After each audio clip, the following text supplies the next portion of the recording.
What happens when power, obsession, and madness wear the face of nobility? She was born into privilege, raised on legacy, and feared, like a curse whispered in the night. They called her the Blood Countess, not because of legend, but because the bodies were real. This isn't fiction. This is history's most prolific female serial killer, and her kingdom was soaked in red. To the outside world, Elizabeth Báthory was everything a noblewoman should be: elegant, educated, divine. She spoke 4 languages, studied science, and walked through castles like a queen among insects. But behind the velvet was something ancient, something cold. She wasn't born a monster. She was raised into one. Her childhood, a study in trauma. Her uncles practiced Satanism. Her aunt taught her sadism.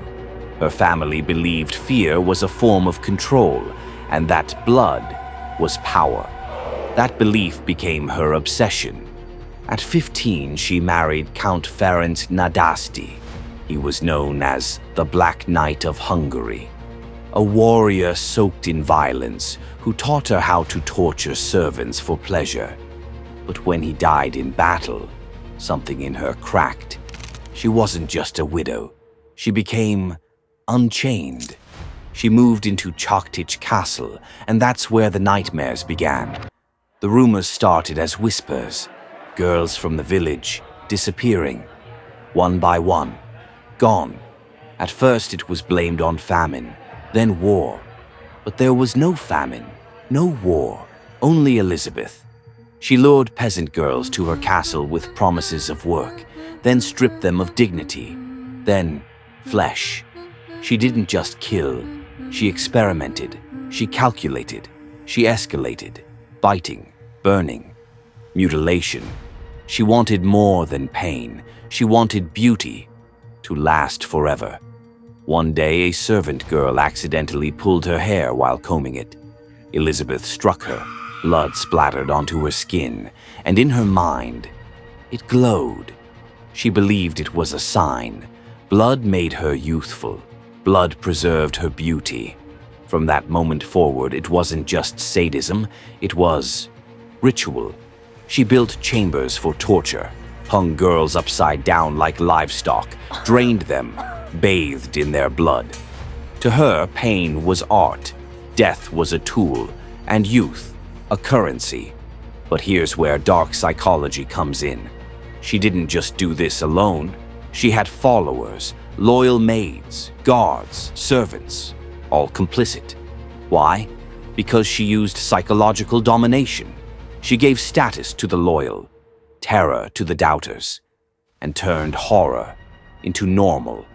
This is called trauma bonding, a dark psychological mechanism where abuse and loyalty fuse.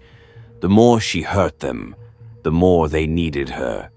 For years, the kingdom looked away because she was nobility, untouchable. But when she started killing girls of noble blood, the silence shattered. An investigation began. What they found was unholy. Over 300 girls, dead, mutilated.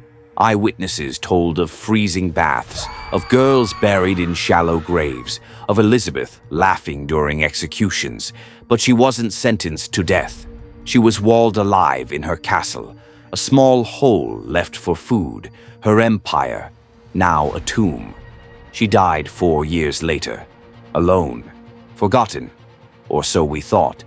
History remembers kings, warriors, revolutionaries. But Elizabeth Báthory, she ruled through terror and delusion.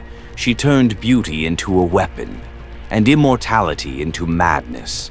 Some say she was a victim of political sabotage, others that she was worse than legend.